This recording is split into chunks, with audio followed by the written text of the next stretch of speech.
12:16, nice and dry, blue skies out here. I believe this is New Bedford Harbor behind us, and that's kind of the story for today. It's a much different story compared to this time yesterday. We were talking about temperatures in the 30s. Although it was dry, it was much colder. So we'll take the warmer temperatures, generally upper 40s, lower 50s for this afternoon, sunshine. And again, looking pretty good. This is the capital city.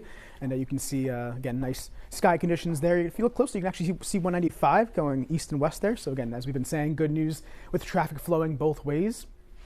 The two-lane split there on the eastbound side. You can see here Lincoln, blue sky, sunshine as well. Temperatures near 50 degrees further north, 51 in Providence, 50 in Newport, 50 westerly. You can see we're all pretty much near 50 degrees now, and we'll top out generally about 52 to 53 for this afternoon. Radar's quiet, no rain across our region. The wide view shows the entire, much of eastern seaboard is quiet as well. Part of our next weather system, by the way, is across the Midwest here in parts of Kansas and Oklahoma. You can see a large storm system here. This is a couple pieces. One other piece is up by the Great Lakes region, and we'll be looking at a storm system actually forming near Florida over the weekend, and that'll track up the coastline. So all of these players are going to be working in tandem to bring us our next weather maker that arrives here later Sunday and especially for Monday. So my three key things: milder today, mainly dry this weekend.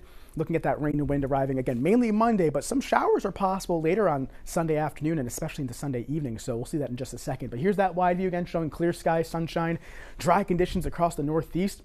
High pressure continues to be in control of our weather, but off to the west of us, here's that storm system I was telling you about across the Midwest. That is to be making its way eventually eastward and combining with a storm system that will be eventually forming, again, near the Florida coastline. But in the meantime, looking at a cold front that makes its way through later on Saturday into Saturday afternoon. Not much rain, though, with that system, so we're looking at dry conditions. But notice that front kind of fizzles on out before it gets here. Then all eyes turn to Sunday and into Monday. You can see this is Sunday, 8 o'clock in the morning. Look where the storm system is. Way down to our south off the Florida coastline. Like I was saying, you can see all that heavy rainfall, the gusty winds with that system as it tracks further northward. This is Sunday afternoon. Here's 3 p.m.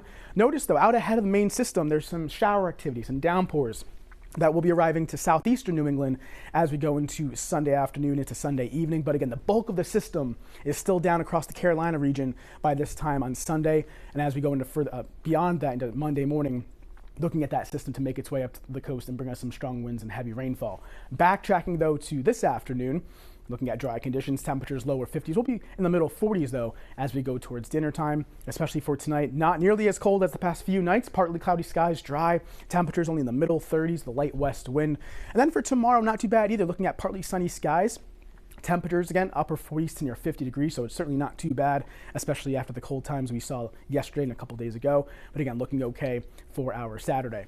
Out on the bay for the rest of today, though, things looking okay. A little bit windy. Those west winds, 10 to 15 knots, gusting to 20, waves 2 to 4 feet, and low tide coming in at 3 o'clock this afternoon. So let's take a look at that 7-day forecast. Again, it features that rain and wind across our area for later Sunday night and especially for Monday. You can see those late day showers on Sunday, rain, a windswept rain, heavy at times Monday, some strong wind gusts possible, isolated power outages looking likely with that system, plus again watching the rivers with potential flooding from that, also some street flooding as well on the table with this system. Could end as a little bit of a rain and snow shower activity early Tuesday morning, but still some days to watch this, so we'll be keeping our eyes on that and fine-tune that forecast as we go forward in time, especially throughout the weekend. All right, thanks, Stephen. In stories of working